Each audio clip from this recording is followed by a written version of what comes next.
Hello, my friends. Let us take a moment to look at the Scarlett Johansson lawsuit against Disney. What are your feelings about this? Do you think this is a just lawsuit for breach of contract? Or do you think this is the actions of a greedy movie star just looking for more money? Let's break it down and see if we can make sense of the whole thing.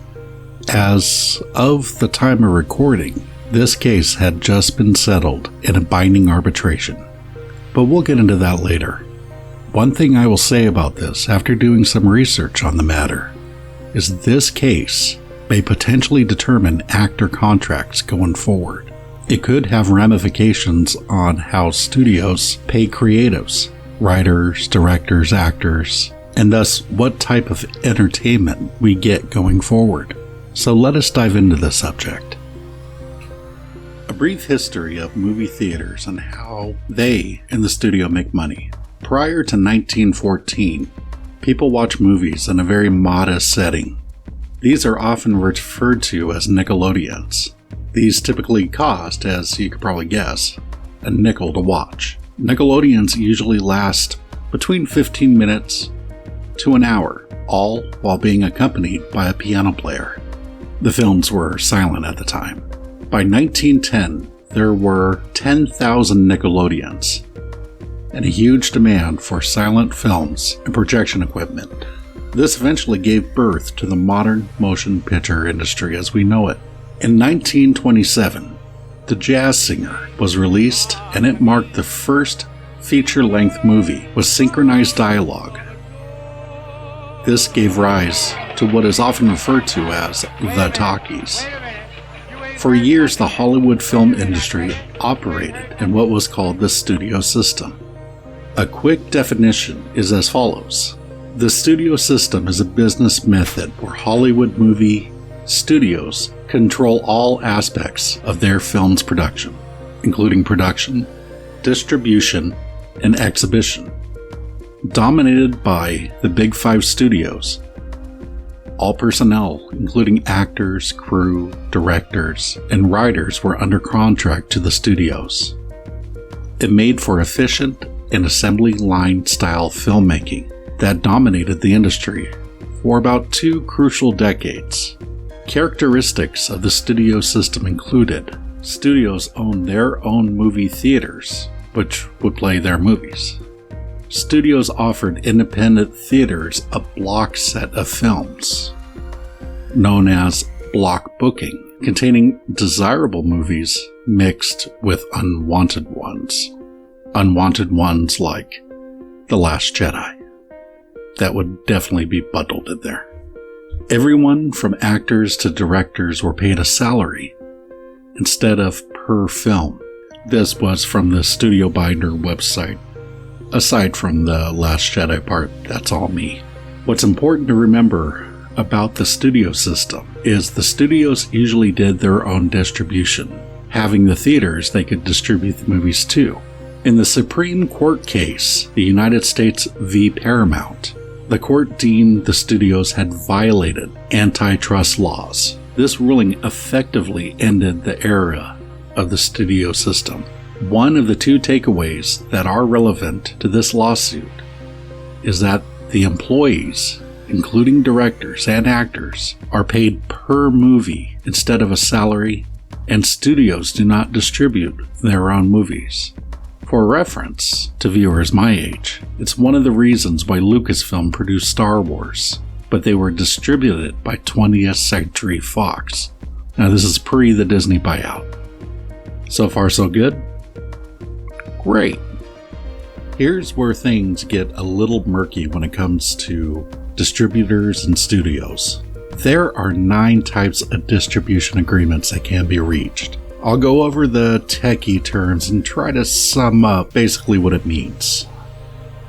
The first one being a PFD agreement and a production finance distribution agreement, commonly referred to as a PFD. And the distribution company agrees to directly finance the production of and distribute the film. So basically, a distributor hires someone to make content for them. Something like Netflix. Then we have what's called a negative pickup. A negative pickup is similar to a PFD, except that the distribution company, again, typically a studio or VOD standing for Video on Demand company, agrees to pay a fixed price upon delivery of the film. You saw this a lot during the independent movie boom of the late 90s and early 2000s. Basically, a filmmaker would make their movie with a lot of creative freedom, and the distributor just handled the distribution. Then we got a pre-sale. And that is a limited distribution agreement for a particular country entered into prior to completion, and often prior to the commencement of the film. So more or less, it's a guarantee on the distribution before the movie is even finished. Sometimes, rare occasions, before it's even started. Then we got a rent-a-system. A rent-a-system deal, a producer licenses certain film rights to a distribution company, typically a studio, for a limited term, but the distribution company is not required to pay in advance to the producer to either finance the production or take delivery of the film. This holds little risk to the distributor and greater risk for the producers. Then we have a license. In common usage, a license refers to any limited grant of rights to a film, with the owner retaining other rights to the film. The distributor can own the rights to a film for a term of 25 years. Next, we got a sales agent. Under this type of agreement, a sales agent acts as the film's owner's agent in consideration for commission. That seems way too stressful. Output agreement. An output agreement commits a licensee to acquire particular rights to a specified number of films produced in the future by a production company. So think of this as a pre-sale, but for multiple films. Lastly, we have what's called a co-production. And this term originally designated an agreement entered into between two film companies in different countries. But now this term has mutated over time to refer to any agreement between two or more film companies relating to the production and ownership of film. So think of the deal that Sony and Disney have for the Spider-Man properties. So, as you can see, it's a pretty complicated history between studios, filmmakers, and distributors. Nowadays, a lot of film distribution companies are owned by major film studios. Disney established Buena Vista in 1953 and eventually rebranded the company to Walt Disney Studio Motion Pictures. Just a quick aside, they also handle streaming now. So we've handled the distribution explanation. Let's move on to the Hollywood contract as it relates to the actors and directors. Truth be told, this is even more bizarre. It starts with the Screen Actors Guild, SAG for short, with a moderate budget of $300K to $700K. I'm just using this as an example of like the low end. An actor must be paid a daily rate of at least $361 per day. But of course, once an actor gets out there, gets an agent, gets some fame and notoriety under his or her belt, the price can increase to basically whatever a studio is willing to pay them. Another practice that normally applies to either the most successful or the most desperate is profit participation bonuses. For example, in a low budget or indie movie, the lion's share of profits can usually go to all the participants involved in the movie. Now, this is done in lieu of an upfront cost because a struggling filmmaker will pretty much not have the capital to do this, but they can negotiate the potential profit sharing.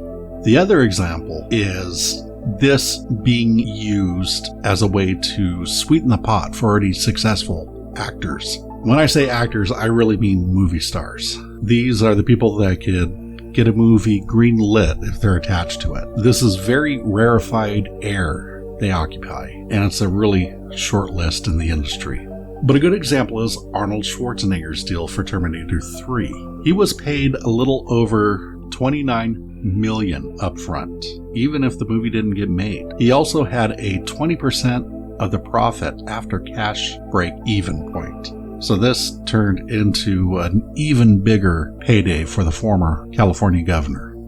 Now, these type of deals were common for A-lister stars, especially for the Phase 1 MCU ones, specifically RDJ, Robert Downey Jr. For Iron Man 1, he was paid $500,000 with an unknown percentage of the back-end profits. Now, granted, $500,000 that's a lot of money. But for a movie of that budget, it's actually pretty low for the leading man. This was done mainly because Marvel at the time was not sure about his bankability. He had a past with addiction, and the studios were scared. No lie. For Iron Man 2, he got a respectable $2 million and $10 million as an upfront salary to the 2012 Avengers movie. It's important to note that he kept his back-end deals for these two movies. And with Iron Man 3, where he was paid the same amount, $10 million, plus the back end. From there, his salary increased as the projects kept going, the whole while keeping the back-end deals.